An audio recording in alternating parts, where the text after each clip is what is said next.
What is up, YouTube? It's your girl Evelyn, and today I will be recapping the Euphoria special episode, Anyone Who's Not a Sea Blob. So sit back, enjoy the video, and as always, there will be spoilers, so proceed with caution. The first Euphoria special episode may have felt like a therapy session, but the second one actually is one. It's Christmas Eve and Jules is back home after skipping town in the season 1 finale. She's in therapy and confiding in her shrink about, well, everything. Her feelings for Rue, her conflicting emotions about femininity, and her mommy issues. Probably the most surprising thing we learn this episode is that Jules' mother is an alcoholic.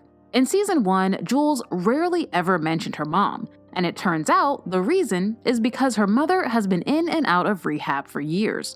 We even get a flashback from season 1 when Jules' mother stopped by for a visit, but Jules refused to see her, and not long after, her mother relapsed, and it's pretty clear that Jules blamed herself. The similarities between Jules' relationship with her mother and her relationship with Rue are impossible to ignore. Jules tells her therapist she's not using Rue to work through her mommy issues, but I'm not so sure.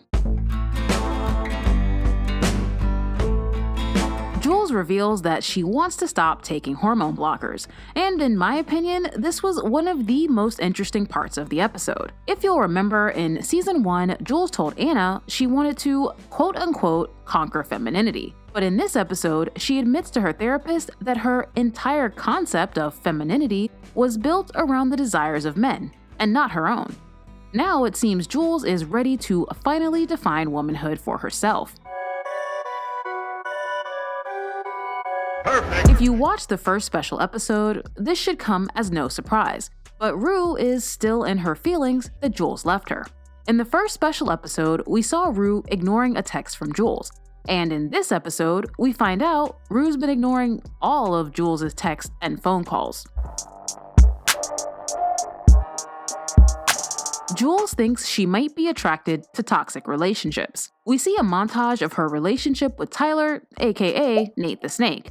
And Jules admits the reason she found it so fulfilling was because it was pure fantasy. And what's really messed up is Jules might still be in love with Tyler, a person who doesn't actually exist.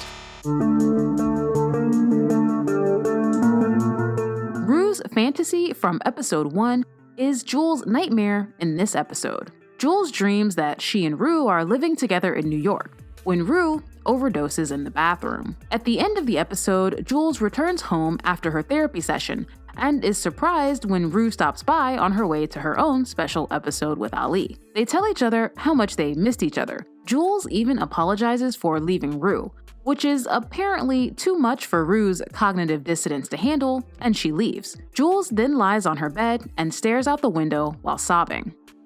Even though I didn't love this episode as much as the first special episode, I really did enjoy it. I go more in depth about it in my weekly watch video over on Patreon, so make sure to check that out. As always, thank you so much for watching, and I'll see you next time.